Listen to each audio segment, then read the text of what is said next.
నంద్యాల జిల్లా బనగానపల్లి నియోజకవర్గం పరిధి కోవెలకుంట్ల టౌన్లో ఐపీఎల్ క్రికెట్ బెట్టింగ్ నిర్వహిస్తున్న వారిని కోవెలకుంట్ల పోలీసులు అరెస్టు చేశారు. ఈ సందర్భంగా నిర్వహించిన మీడియా సమావేశంలో డీఎస్పీ ప్రమోద్ వివరాలు వెల్లడించారు. ఆయన మాట్లాడుతూ నంద్యాల జిల్లా ఆలగడ్డ సబ్ డివిజన్లోని కోవెలకుంట్ల సర్కిల్లో క్రికెట్ బెట్టింగ్ మీద దాడులు చేశామని తెలిపారు. ఐపీఎల్ మ్యాచ్కు సంబంధించి బెట్టింగ్ జరుగుతుందని పక్కా సమాచారంతో భార్గవ్ లాడ్జ్ దగ్గర క్రికెట్ బెట్టింగ్ ఆడుతున్న 6గురిని లైవ్ లో అరెస్టు చేశామని తెలిపారు. వీళ్ల దగ్గర నుంచి 4.10 లక్షల నగదు, 7 మొబైల్స్ ని సీజ్ చేశామని పేర్కొన్నారు. వీరు ఫిజికల్ బెట్టింగ్ తో పాటు క్రికెట్ బెట్టింగ్ యాప్స్ ద్వారా కూడా బెట్టింగ్ ఆడుతున్నారని గుర్తు చేశారు. అందరికీ నమస్కారం.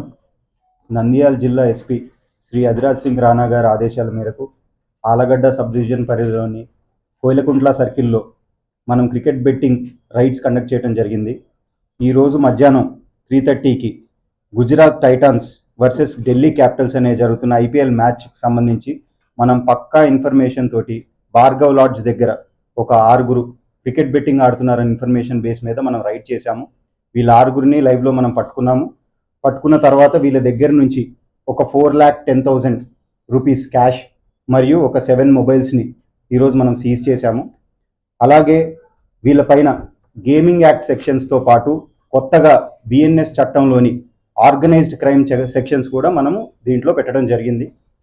అయితే ఇన్వెస్టిగేషన్లో మనకు తెలిసిన ఫ్యాక్ట్స్ ఏంటంటే వీళ్ళు ఫిజికల్గా మనీతో పాటు కొన్ని క్రికెట్ బెట్టింగ్ యాప్స్ యూజ్ చేసి ఈ బెట్టింగ్ అనేది చేయడం జరుగుతుంది.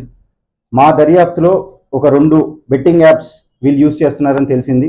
దీనికి సంబంధించిన యాప్స్కి సంబంధించిన ఏజెంట్స్ ఎవరైతే ఉన్నారో వాళ్ళను కూడా ఈ కేసులో చేర్చాము. One of the agent has been arrested. ఇప్పుడు మీరు చూసిన అక్యూజ్లో వన్ ఆఫ్ ద ఏజెంట్ మనకి అరెస్ట్గా కూడా అయ్యారు.